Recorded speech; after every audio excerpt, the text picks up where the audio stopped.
नहीं, नहीं, मैंने ये बात नहीं कही। मैं ये आपसे नहीं कह रहा हूँ कि आप कुंडलियों के हिसाब से दोस्ती करो, प्रेम करो, मोहब्बत करो, क्या करो। मैं सिर्फ़ आपको एक संभावना बता रहा हूँ, एक स्थिति बता रहा हूँ। आपको उस स्थिति को थोड़ा समझना होगा। जब एक इंसान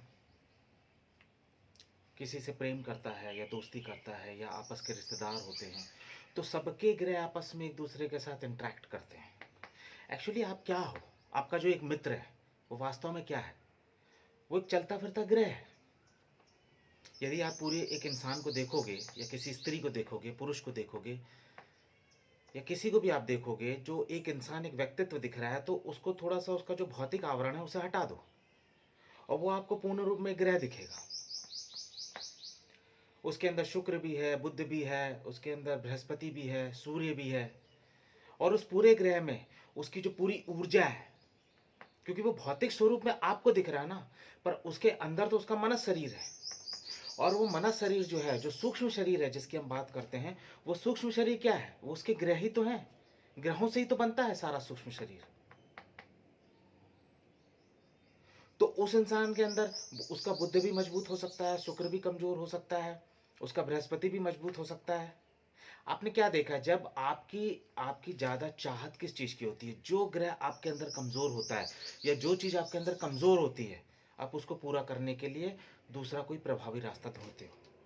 अब जैसे कि मान लो कोई इंसान शक्तिशाली नहीं है, ताकतवर नहीं है, मजबूत नहीं है, तो वो क्या करेगा? वो ऐसे इंसान से दोस्ती करने की कोशिश करेगा जो बहुत मजबूत हो, ताकतवर हो।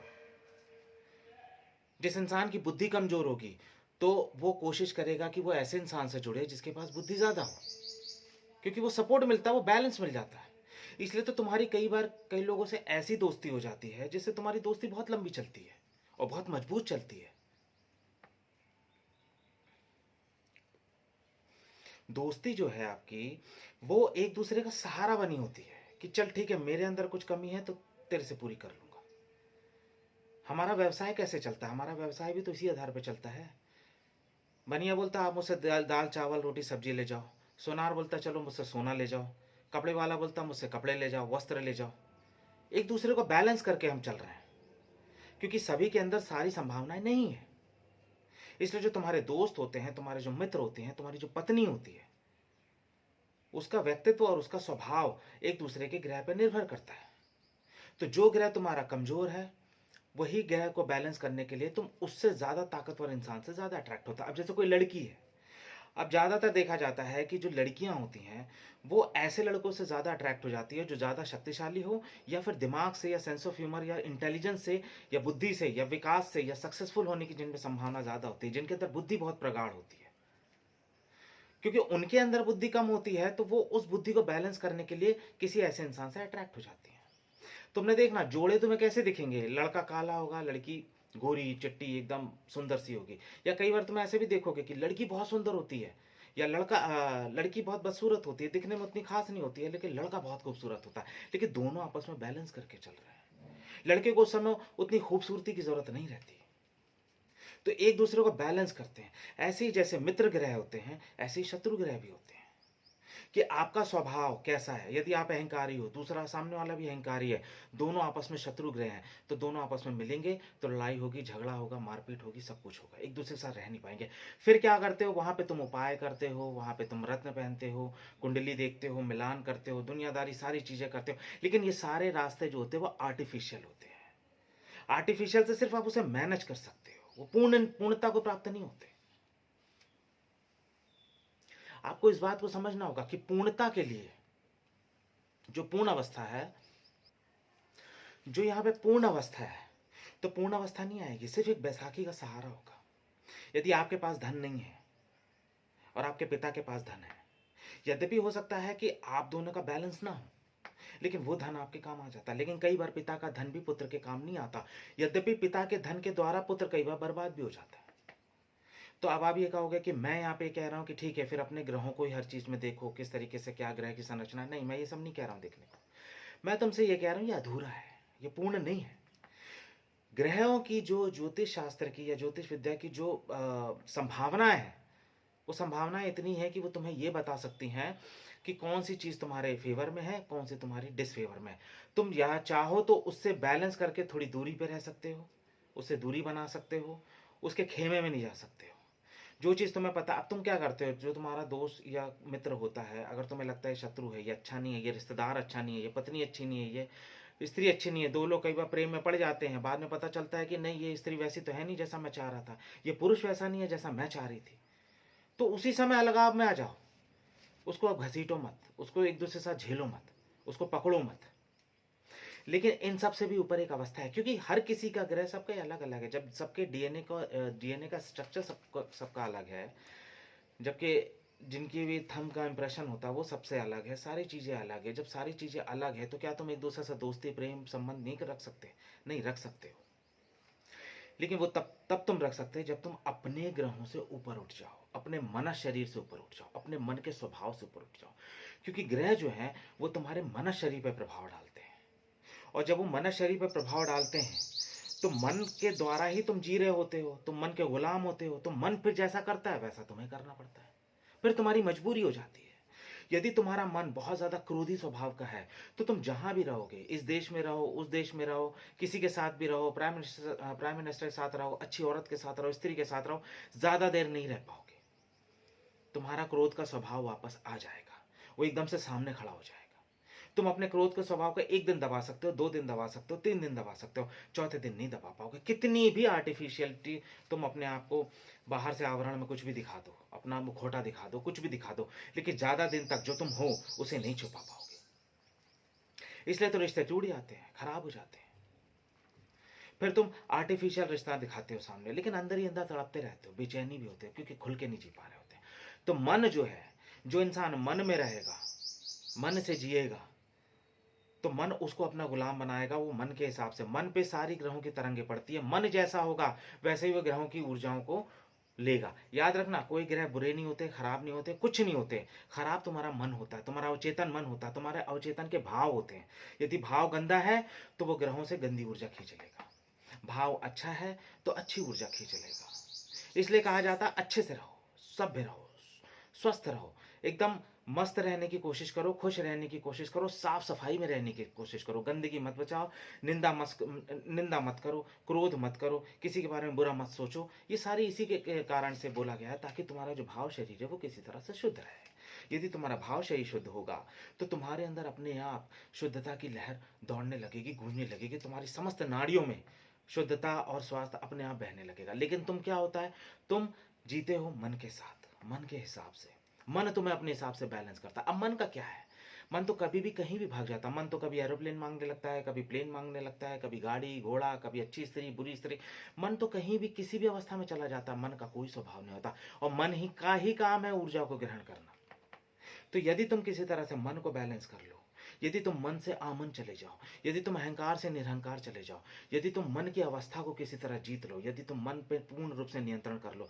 इसलिए तुमने देखा होगा, जो लोग बहुत समझदार होते हैं, बहुत विवेकी होते हैं, सभ्य होते हैं, धैर्यशाली होते हैं, वो ज्यादा ज्योतिष शास्त्र और ज्योतिष ज्ञान और इन सब चीजों को नहीं मानते।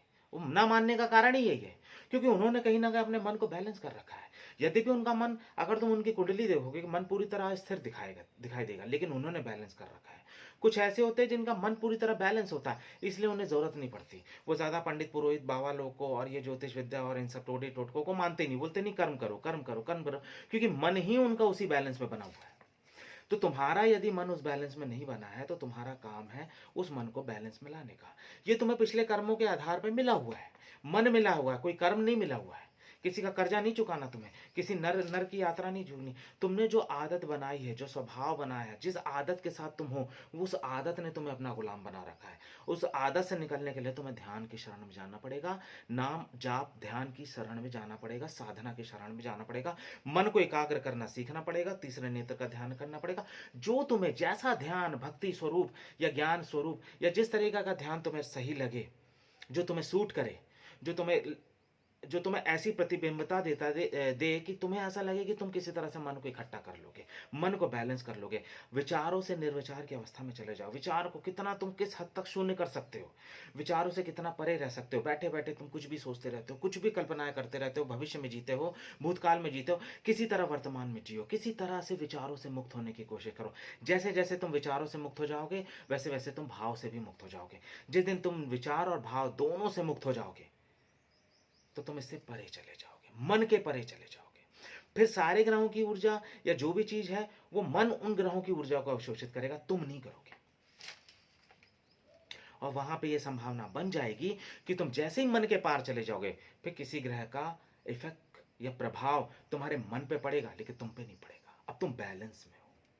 इसलिए तुम देखना, ये जो तुम्हारे राजनीतिज्ञ होते हैं, बड़े बड़े राजनीतिज्ञ होते हैं, वो बड़े धैर्यशाली, बड़े इत्मीनान से, बड़े हिसाब किताब से सारा काम करते हैं, क्योंकि कहीं ना कहीं मन पे उनका थोड़ा कंट्रोल होता है, तुमसे थोड़ा ज्यादा कंट्रोल होता है।